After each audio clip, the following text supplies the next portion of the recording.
గుజరాత్లోని అహ్మదాబాద్ సిటీలో నిర్మించిన నరేంద్ర మోడీ స్టేడియంను రాష్ట్రపతి రామ్నాథ్ కోవింద్ ప్రారంభించారు. ఇందుకు అక్కడ సర్దార్ పటేల్ పేరుతో స్టేడియం ఉండేది. దానిని పడగొట్టి కొత్తగా స్టేడియం నిర్మించారు. దానికే ప్రధాని నరేంద్ర మోడీ పేరు పెట్టారు. నరేంద్ర మోడీ స్టేడియంతో పాటు సర్దార్ పటేల్ స్పోర్ట్స్ ఎన్క్లేవ్, నారాయణపురాలో నిర్మించబోయే స్పోర్ట్స్ కాంప్లెక్స్తో అహ్మదాబాద్ స్పోర్ట్స్ సిటీగా మారుతుందన్నారు కేంద్ర హోంమంత్రి అమిత్ షా. స్పోర్ట్స్ ఎన్క్లేవ్లో ఒలింపిక్ లెవెల్ ఫెసిలిటీస్ ఉంటాయన్నారు. 6 నెలల తక్కువ టైంలో కూడా భారత్ ఒలింపిక్స్ నిర్వహించగలదన్నారు.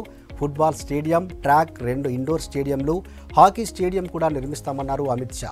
మోడీ స్టేడియం ప్రపంచంలోనే అతిపెద్దది కావడం గర్వంగా ఉందన్నారు రాష్ట్రపతి Ramnath Kovind. Sports enclave, sports complex, స్టేడియంలతో కలిసి అహ్మదాబాద్కు ప్రపంచంలోనే కొత్త గుర్తింపు వస్తుందని ఆశాభావం వ్యక్తం చేశారు. मुझे बताया गया है कि यह स्टेडियम विश्व में सबसे बड़ा साथ सुविधाओं की दृष्टि से भी सर्वश्रेष्ठ है।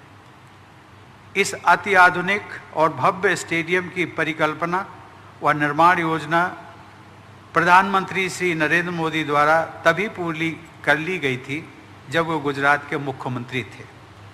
देवियों और सज्जनों, भारत ने जो वर्चस्व क्रिकेट में हासिल किया है वह इस विश्वास को मजबूत करता है कि अन्य खेलों में ही नहीं बल्कि विकास के क्षेत्रों में भी हमारा देश विश्व में ऊंचा स्थान प्राप्त करने की क्षमता से परिपूर्ण है।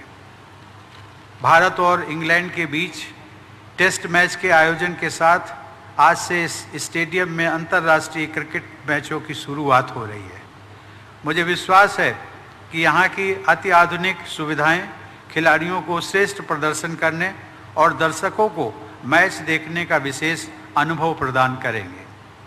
भारत को पावर हाउस ऑफ क्रिकेट अथवा हब ऑफ क्रिकेट भी कहा गया है, इसीलिए यह सर्वथा उपयुक्त है। सबसे बड़ा क्रिकेट स्टेडियम भी अब हमारे देश में ही है।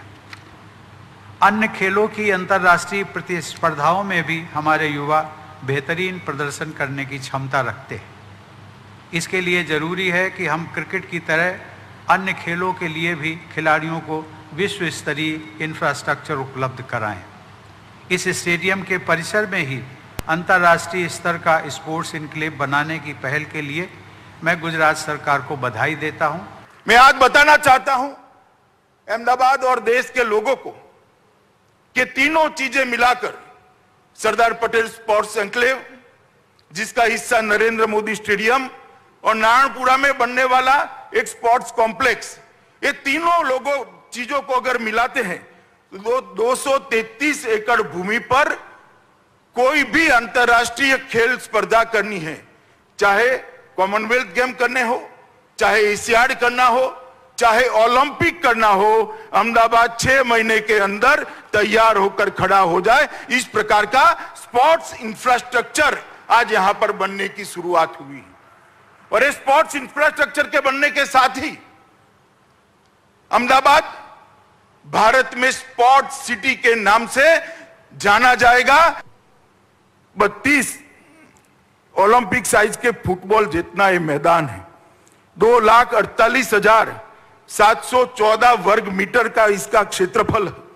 विश्व में किसी भी क्रिकेट स्टेडियम में एक साथ 11 पिच नहीं है, एक साथ 4 ड्राइंग रूम नहीं है, एक साथ चारों ड्राइंग रूम के सटू हुए चारों जिम्नेशियम नहीं है। एक दिन में 2 मैच भी करने हैं तो स्टेडियम कर सकता है और इसके साथ पूरी अत्याधुनिक सब सॉइल जल निकासी प्रणाली भी बनाई है।